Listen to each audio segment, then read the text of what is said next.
indication that you are concerned about a genocide. It may surprise you, but millions of people in Britain are vitally concerned about that.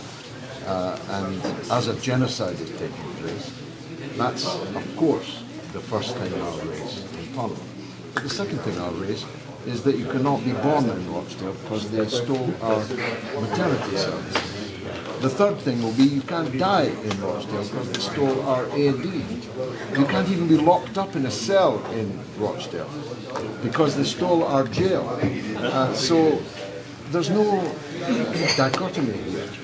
My campaign, as you can see on all my videos, was for Rochdale, for Gaza. Yeah. And that's what I intend to do. And against Keir Starmer, who's your public enemy number one, by the sounds of things. The Labour Party is in very big trouble now.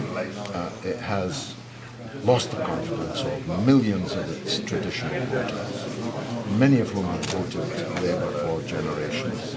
And they need to wake up this morning to the reality of this result, that we in the Workers' Party and independents up and down the line are going to stand against them in the general election. And I think we'll do quite well. You're going to pick up the phone to Jeremy Corbyn?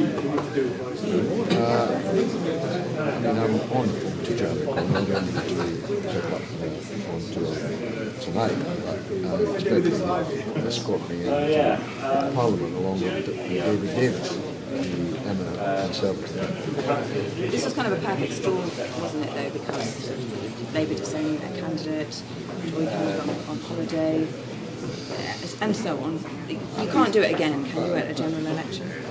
Don't hold me responsible for the Labour Party imploding and the Tory going on holiday during the campaign. I can only beat who's in front of me, and I did soundly. As to the general election, we'll do everything we can to hold the seat, and I believe that we will. The campaign against anti-Semitism raised concerns about your election. You used some language that has offended people during the campaign. Well, evidently not in Rochdale, because I won a thumping victory. And I'm not answerable to the campaign against anti-Semitism. I'm answerable to the people of Rochdale. But you're a democratically elected MP. You represent all Rochdalians, as you said. Do you not have a responsibility to make sure that you're respecting their views, even if you don't agree with them? I absolutely will. But you're using phrases that offend a lot of people. Well, evidently not. I've just won a thumping victory in the that election. Doesn't mean Congratulate me. Well, congratulations. Okay. But don't you have a responsibility? My responsibility is to be true to the campaign I ran and the mandate that I have. Now, I have a mandate on the issue of Gaza because you all told the people I was only fighting on Gaza, which wasn't true, but that's what you told them. So you got your answer. Now I've got a mandate for the people of Gaza. Thank you. How does this result affect the war in Gaza? Well, I think it affects the British Parliament and its attitude to the... Who are you, by the way? I see. I think it... Didn't I predict to you earlier?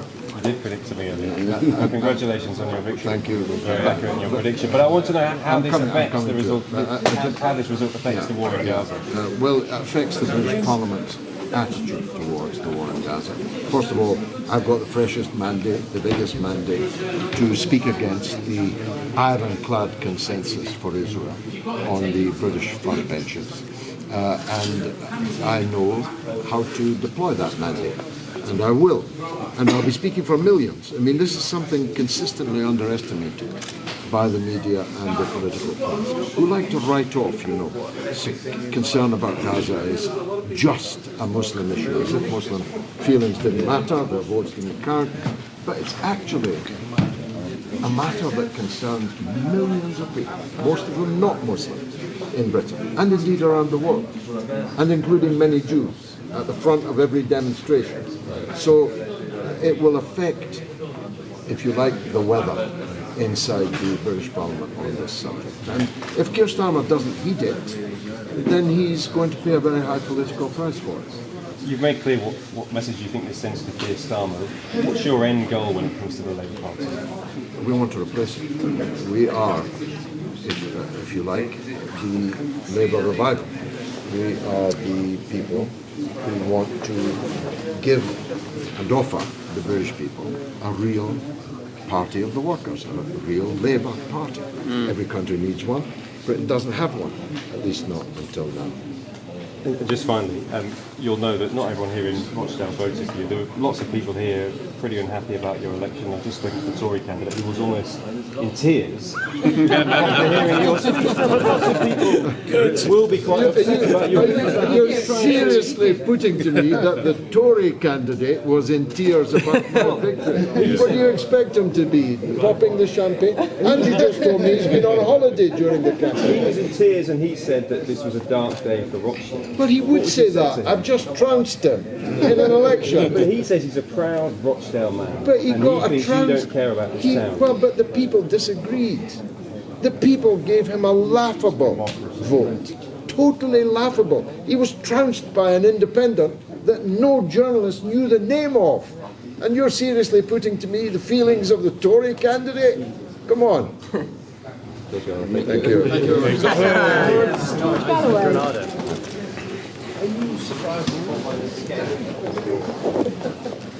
No, not really. I knew that we were going to. The gentleman I just spoke to from ITN can testify that I told them several hours before the polls closed exactly what the result would be. That Labour would be crushed, that the rancid Tice Dan campaign would be crushed, and that the independent would be separated. So maybe I should become a political pundit and do better than most of those that get sitting out there.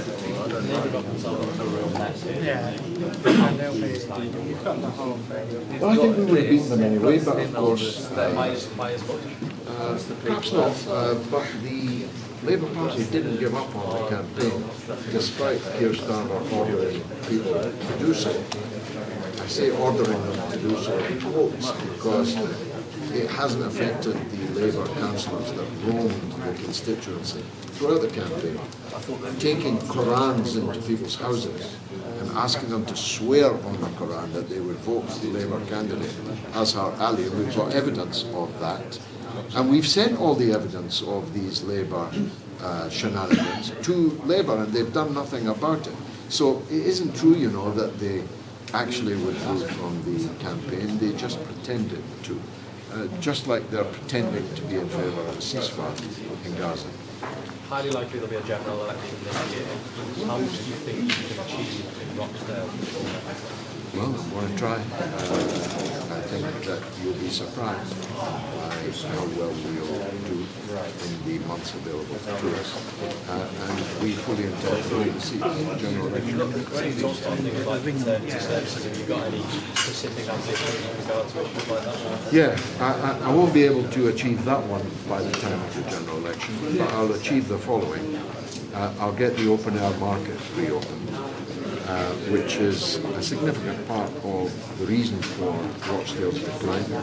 If you'll know from this region, the only town that really breathes on its own outside Manchester is Bury, and the reason is the open air market. And we're going to rival it with an open air market here in Rochdale, which we once had and which was taken away. And I hope, I may actually have been trumped on this, I hope to save the Rochdale Football Club. Now I'm told, I don't know if it's true, that an American has come in with a big offer and they're minded to accept it. I'm very glad if that's true. Save me having to save it, but I was campaigning to save Rochdale Football Club because a football club is at the heart of the town and too much of our heart is taken away. Do you think you can win again at the general election? I do. Will you win again at the general election? I think so. We'll do everything we can to win. Obviously, we don't guarantee an election as Labour and the Conservatives just right now. Thank you. George Galloway, congratulations. Thank you.